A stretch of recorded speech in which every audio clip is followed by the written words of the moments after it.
through my writing, and how the heart just gets twisted in there. We are all human beings, and it's just a wonderful journey. And I'm hoping that you'll be able to go along with me on this journey.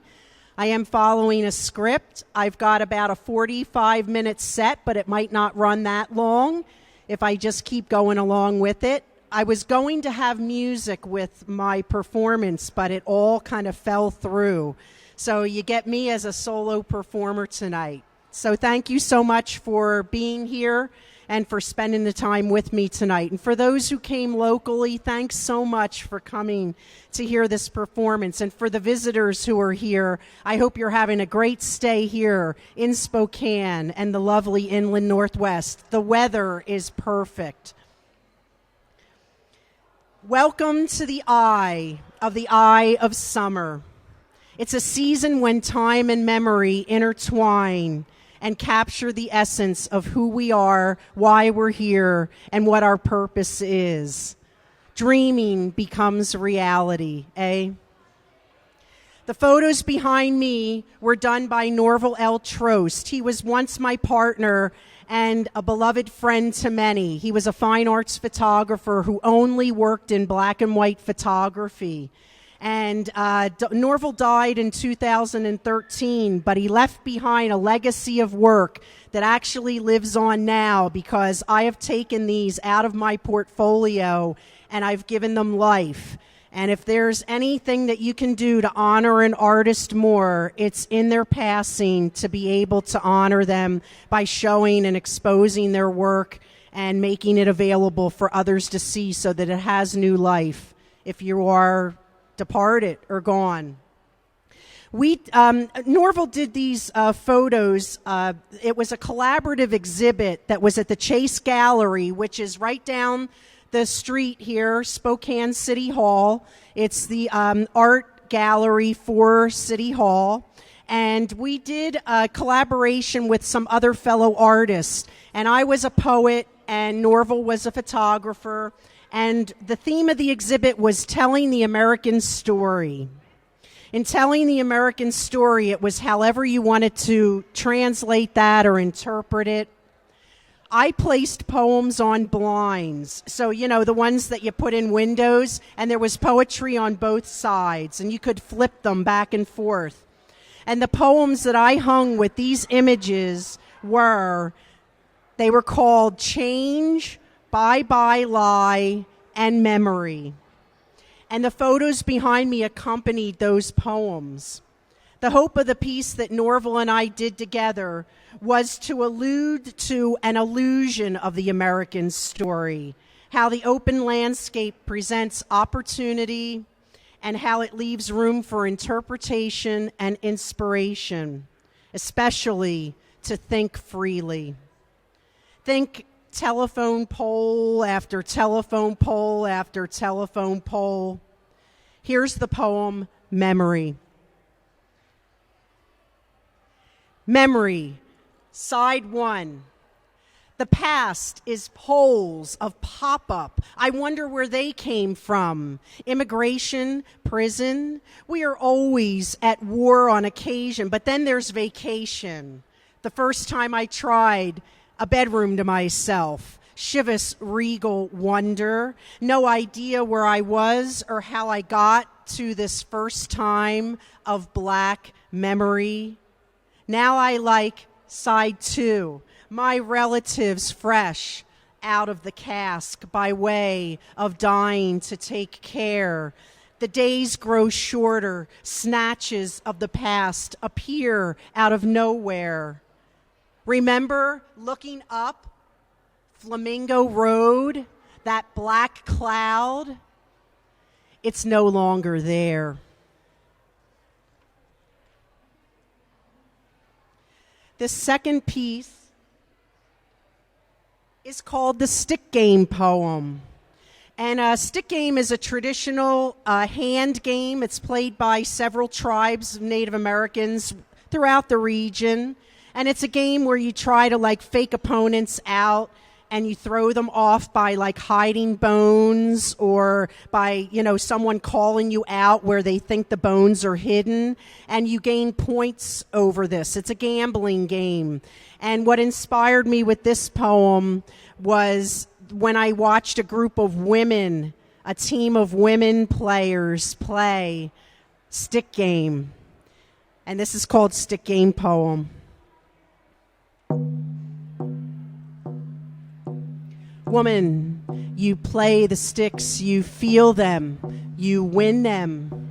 Woman, you carve the bones, you search for yourself, you win yourself.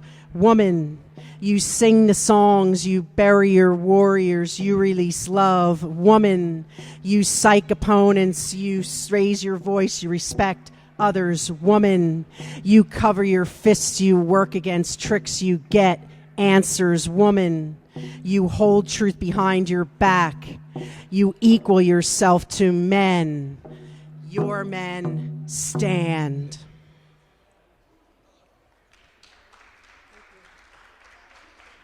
Thank you so much.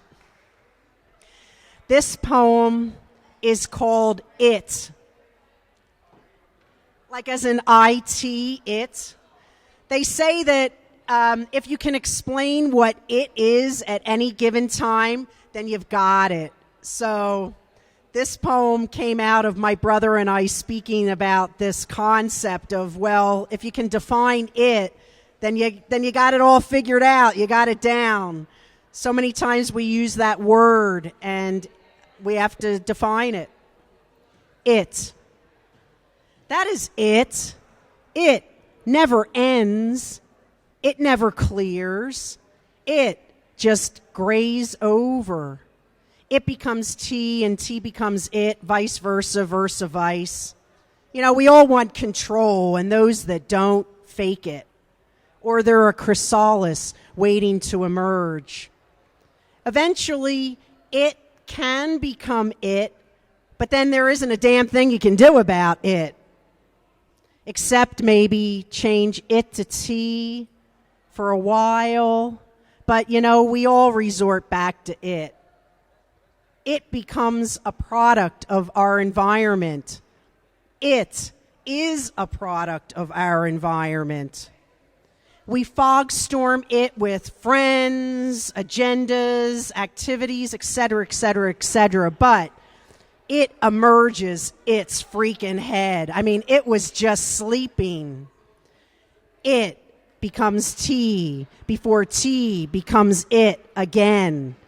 It is coyote. It is band it. Get it?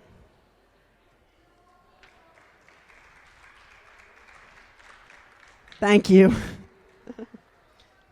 I have a series of bird poems. They're short pieces. I just thought with summer solstice and with the light shifting and changing now, we hear the birds at twilight. Our twilight is at like 3:34 in the morning now, and so people may be feeling that and getting up a lot earlier. And a large component of that are birds, and you start hearing the birds so early in the morning. If they wake you up, that's about what it's all about. So these are 3 short bird poems, and the first is called Birds. He said that they were his, and that's why he shot them dead out of trees. Cardinals, blue jays, mostly the colorful ones in the backyard when he was a kid growing up in Michigan. How could I have ever loved a man who once shot such birds from trees? The second piece is also called Birds. And I think that a lot of times birds are kind of jazzy, and when you see them, they kind of have a rhythm of their own. And a lot of times it's not like they have to plug into our rhythm, but we have to plug into theirs.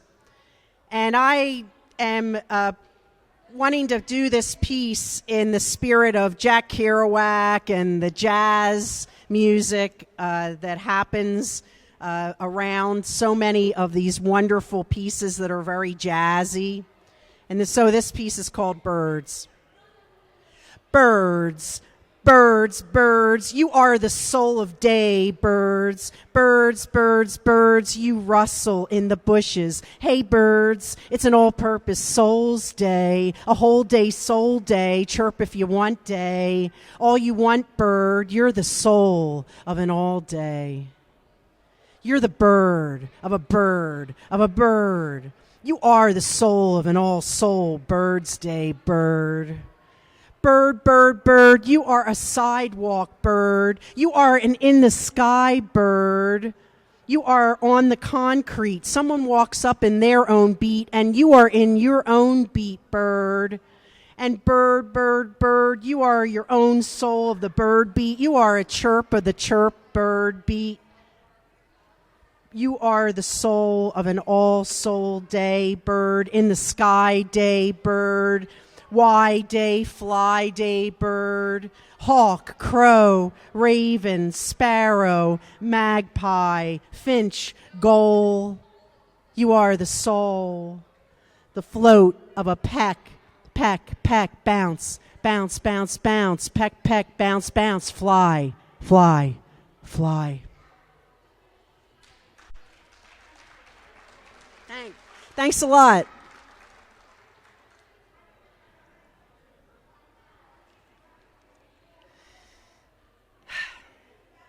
This is my third bird poem, and it's called Crows.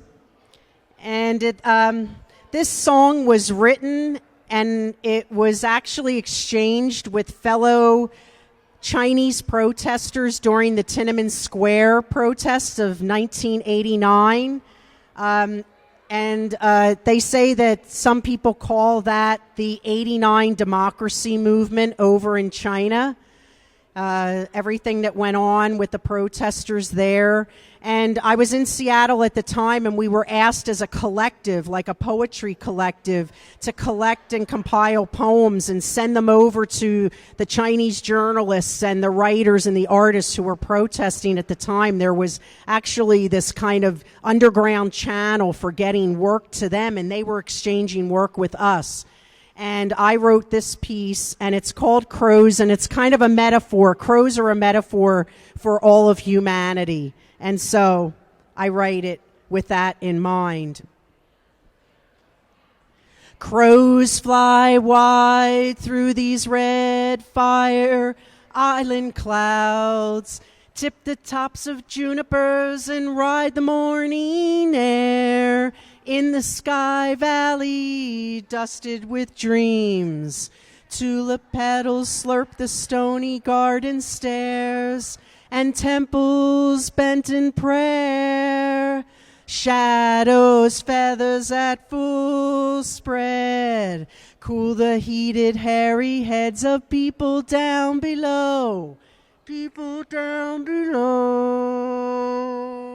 Crows are a creeping wing expansion, crisp and cool like sheets between the toes of newborn horizons. Their monstrous calls lift the foam from waves and circle beds of other sorrows.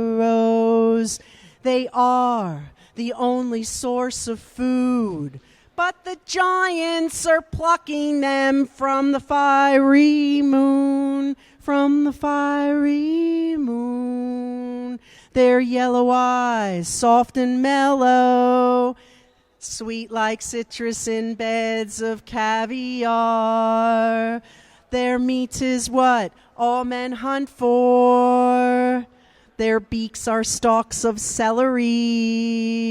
Their heads, a luscious pie, better than blackbird.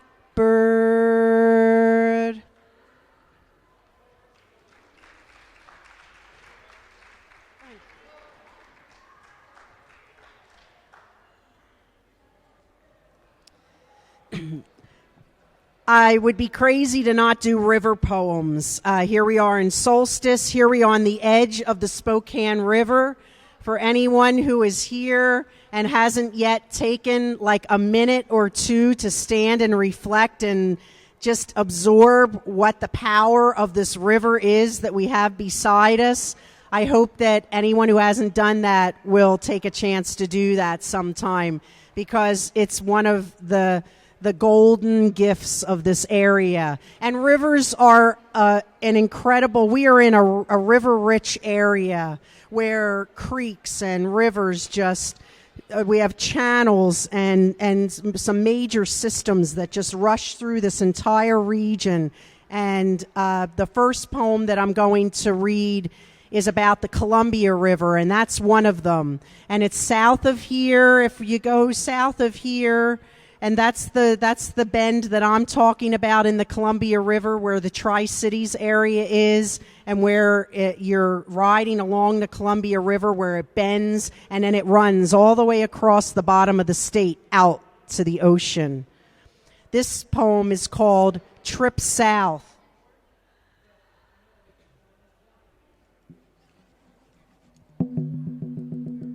Cosmos Road, Neil Young's Harvest, out the car window. It's an evac route, breathing in mint air with my head on the headrest. I'm reading, looking up, mile 7 miles to Hermiston, Oregon. I hear and taste it's watermelon. It's ripe when you knock it right. The Columbia calls behind me, Athena, Athena.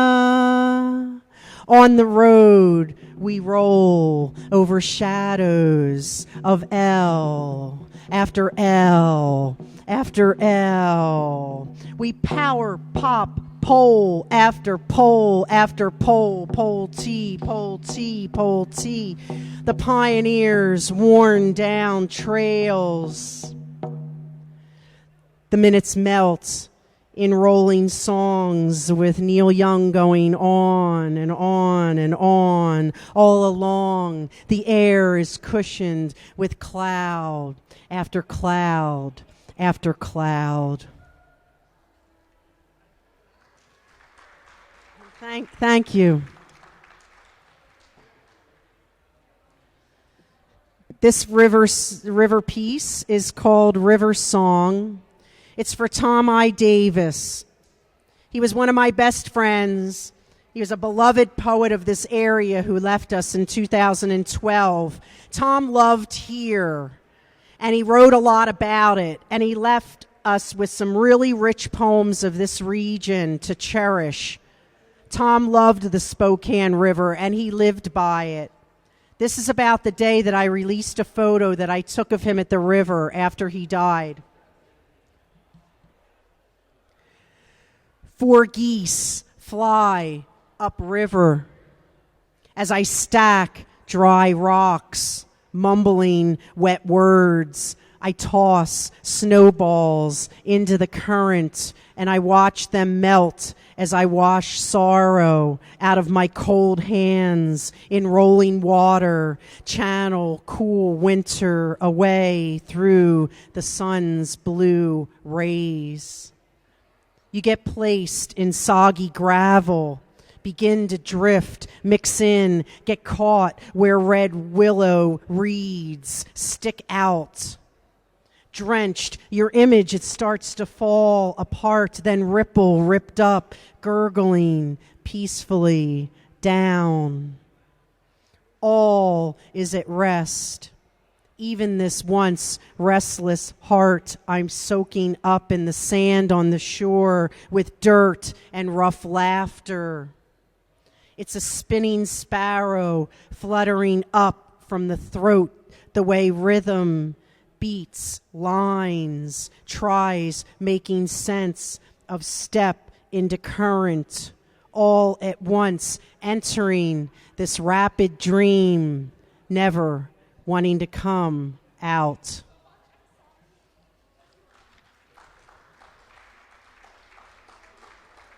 Thank you. This piece is about the Riblet Tower. And for those of you who are visitors here, Royal Riblet lived in a basalt-like type of a mansion tower, which is now Arborcrest Winery. And if you are in the area and you're visiting and you have the day tomorrow, it'd be really cool to go out and do some wine tasting. This is one of those places. It's along the Spokane River where it bends, and it's on Upriver Drive. And it's a beautiful spot, and it's a very kind of fantasy-like place. And whenever I was up there, or I have been up there, I'm like, wow, I could have lived here. I could live in a place like this. And so I wrote this poem, and it's called My Own Tower, Like Riblet, Overlooking the Spokane River. I could live there, above the curve of river, high in the clouds where nobody sees me. We can see Minnehaha's small outcrop of granite, but I would be able to live there where I tower in the peaks of knee-deep snow, overlooking the drag strips of train tracks, behind a big oak door no one could reach or open. I could live in a castle peak amidst a solitary point, forefatherly flag unfurled, declaring myself a country. It would be a rolling cloth of red, surrender, fortitude, solitude. Is that pathetic? Well, someone has to live there. Can't I? Why not me?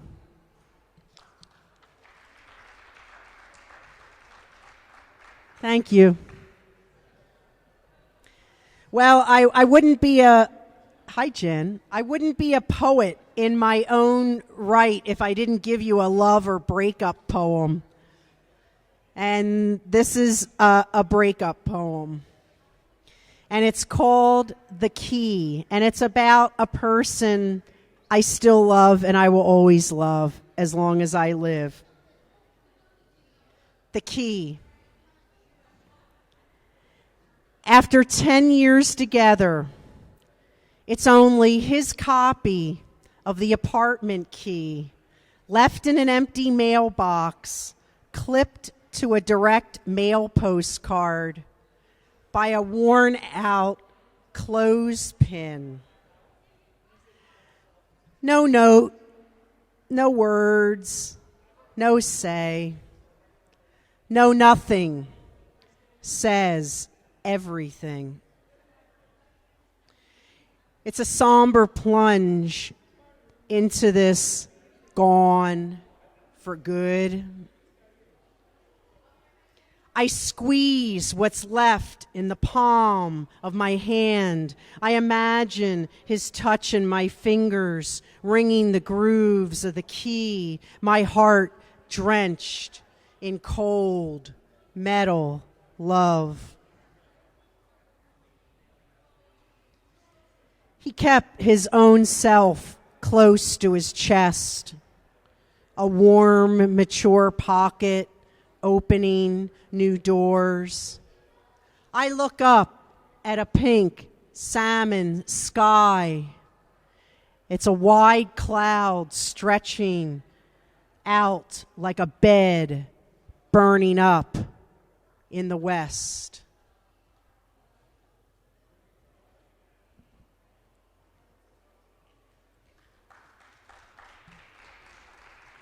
Thank you. True.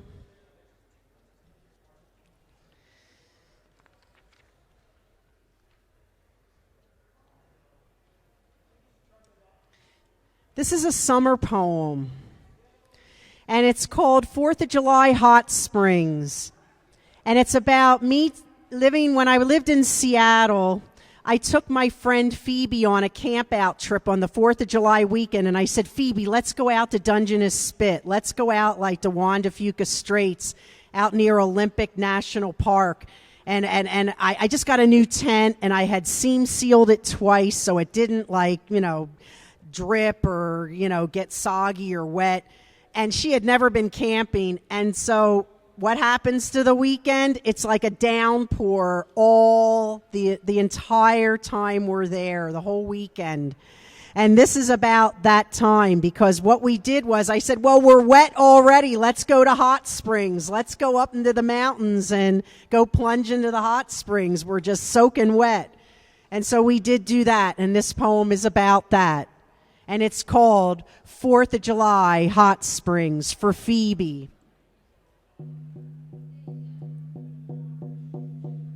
I promised Phoebe the camp out of her life. I drive us through a string of switchbacks up and up and up into the Olympics.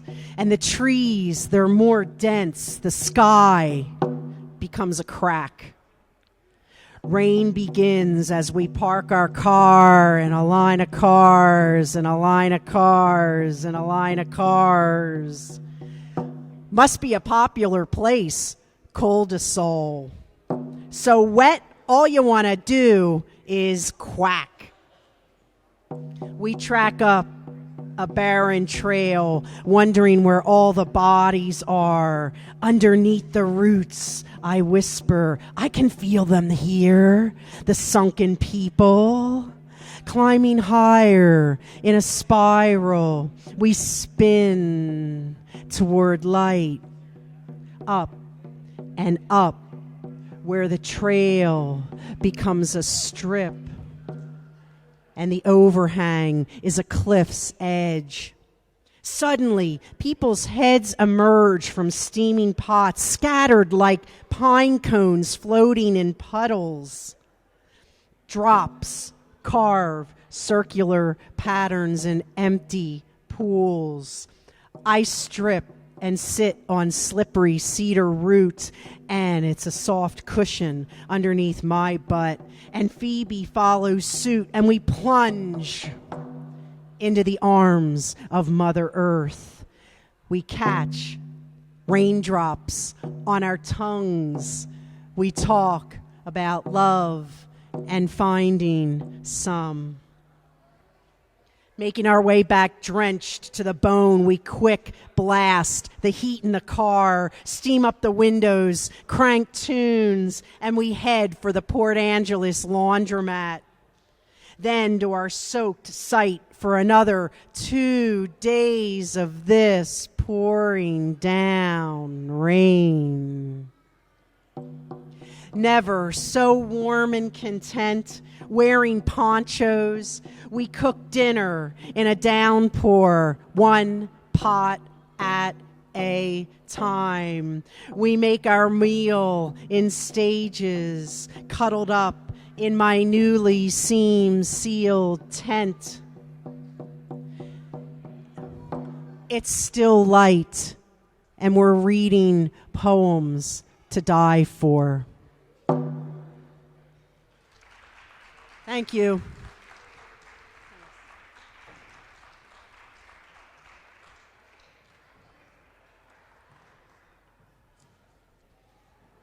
Just a few more pieces. Thanks for hanging in there with me. Thanks to the hotel audience. This is being streamed on the Hotel RL channel. So if anyone has it in the room, hello, everybody. I hope you're getting like room service. I don't know about you, but I loved David Bowie, and we lost him not long ago. He was an influence of mine. He was a great songwriter. He was innovative. He was cutting edge. He just rocked it. And in my eyes, he died on January 10th, and I'll never forget the morning I woke up. It was right before I was going to have to work. I work from home. And I had the radio on, and they announced his death, and I'm looking out the window, and it's one of those very cold, gray, kind of windy mornings, and everything's so still, and a little bit actually, on that line of loss, and, there goes something. And it was gray, and I thought, wow, I didn't even really know he had anything going, that he was going to go that fast, but he did. And I just took a pen, and I had empty paper, and I just sat, and I just wrote this piece out. and it's called Bowie Dawn. Wake up, you sleepy head, put on some clothes, shake out your bed. Put another log on the fire for me. I'll make some breakfast and coffee. Gray dawn, forlorn, wake up, slow creep, and I and it yawn and peek. A beck and call over bitter bluff, I bow to the east, cinnamon sweet. And it's, oh, you pretty thing, I pray my soul to yours I keep. From bone of Latah Creek come notes, each roll a current soon awakes. Each tune a joint, like sand it slips and sinks one down, all that more deep. To counterclock the ill effect, the truth is, grief gives us a gift. It's oh so hard to trust grief's grasp until we drink our coffee black, until we remove that ring we won't take off, until we see the bottom cup us in its grip and bite us back. Departed now, you lean in light, a super streak, be one with bright. The sky is ripped in pink, blue half.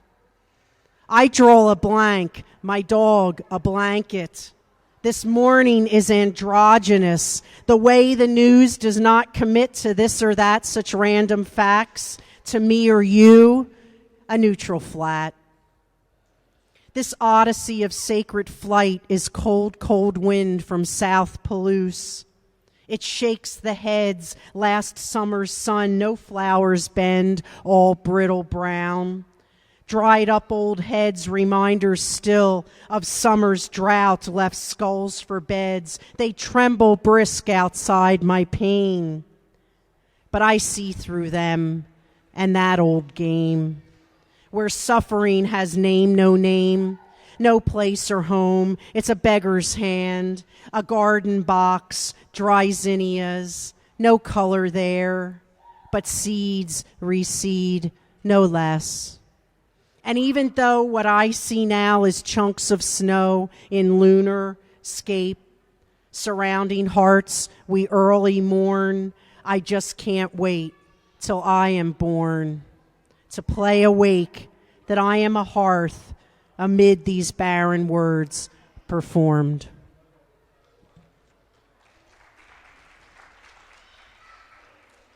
Thank you.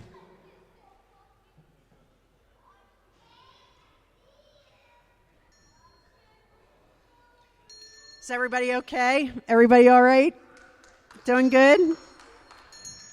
It's a Saturday, mid-weekend. We've got another day to go. Are you okay? Are you okay? Are you okay? That's the name of my next piece.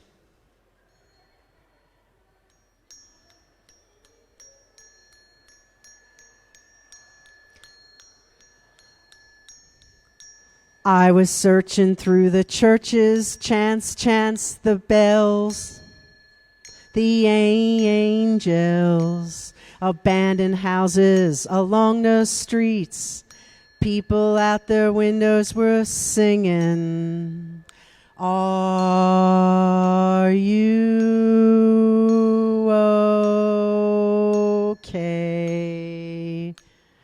Down the path of every taken bench, the cops, beyond that dew and fog, behind the musty granite wall,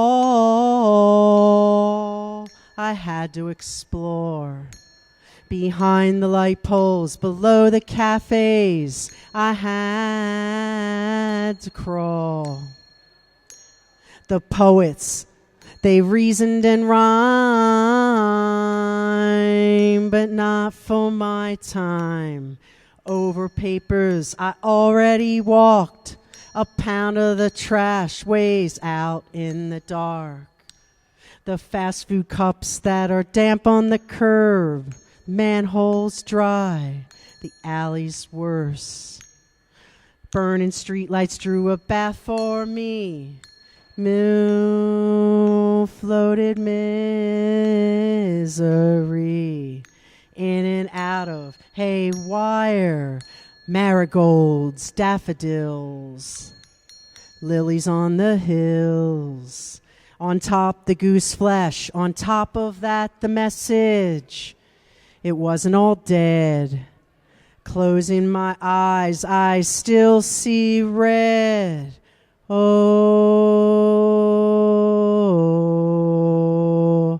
are you okay? Are you out there? Oh, where are you out there? The one who made my bed.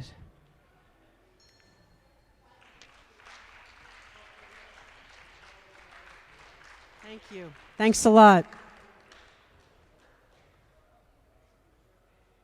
I have one more piece to do.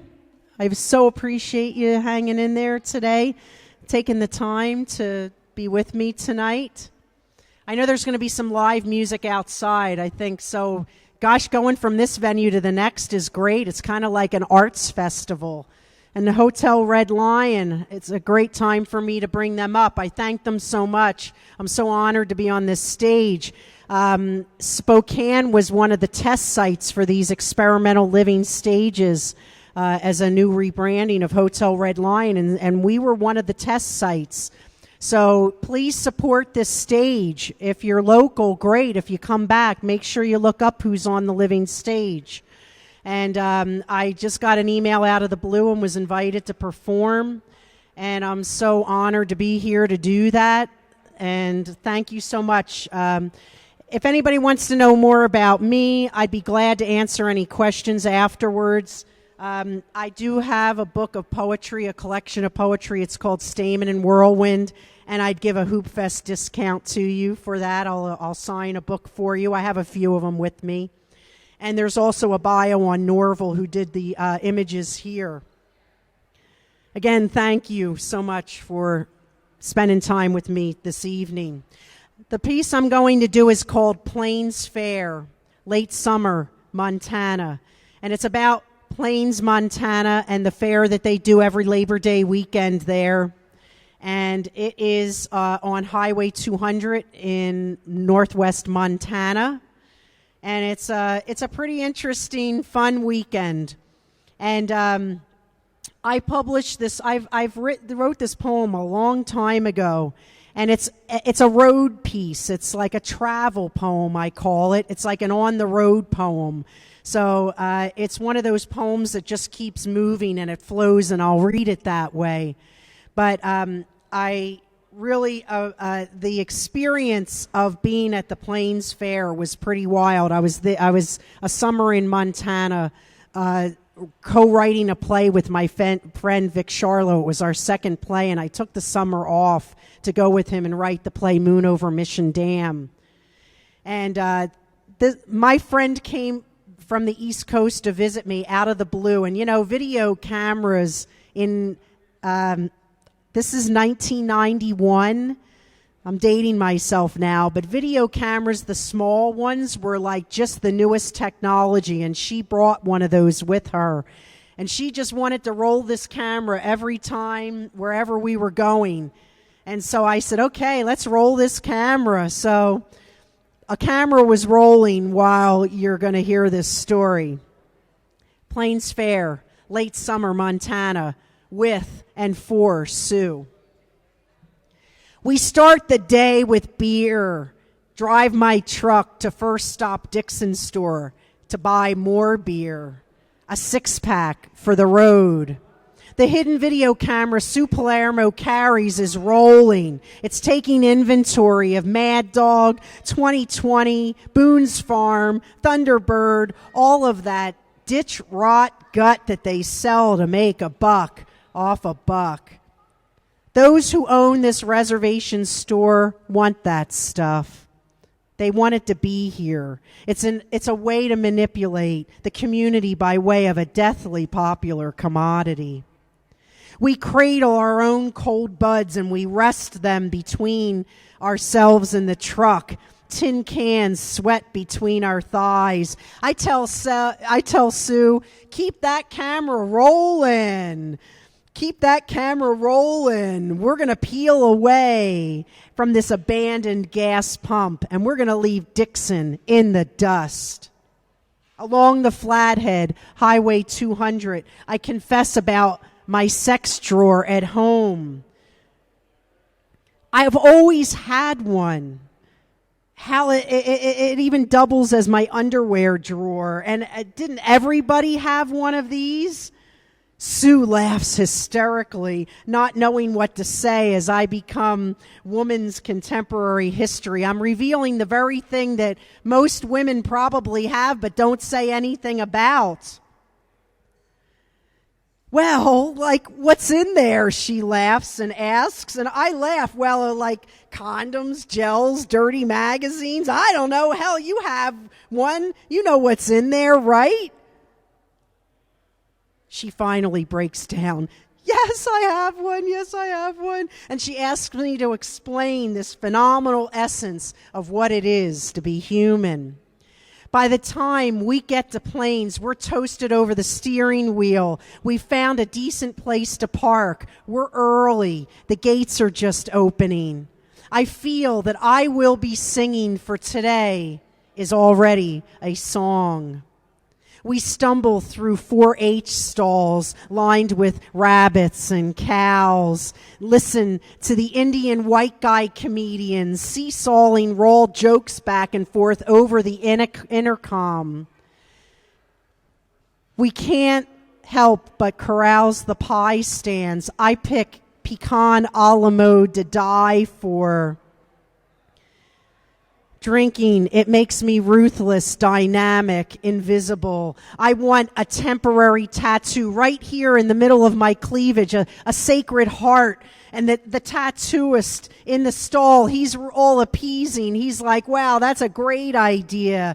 And Sue won't stop spouting. Wait until Vic sees this. I can't wait until he sees this. Well, I want to show my friend, Chief Charlo, that I have perpetual guts, that this cowboy fair stuff, it brings out the sacrilegious.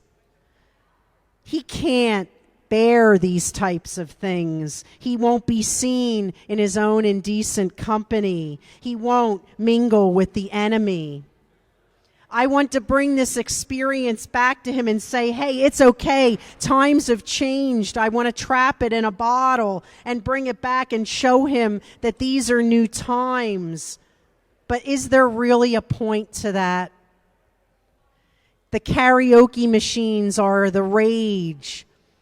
They're novelties at the fairs. They charge you $3 and they give you the songbook. You can pick whatever you want. It's all the lyrics you could ever choose. I'm ready. I tell Sue, hey, let's pick out the most rebellious tune. Why not? I'm eyeballing the audience. It's all country toughs. It is overalled ranchers, truckers, irrigators on the long haul, women with their babies on their hips crying, and they're singing to all these songs. I'm flipping through the song sheet. I'm asking, how about this? Okay, yes, let's do this one. Dylan's Positively 4th Street. How does that one go again? Oh, yeah, right. Okay, got it. Ready? Let's go. And I sing into their eyes. I sing the minstrel's words to live by. It's 6 full stanzas. It never ends. But that is the point. We are all trapped in this eternal thrust, pushing our way out. It's a day that needs a nightcap at Paradise Bar in Paradise, Montana, on the rocks for just one day. Thank you very much. Thank you very much, Hotel Red Lion. Have a great Hoop Fest weekend.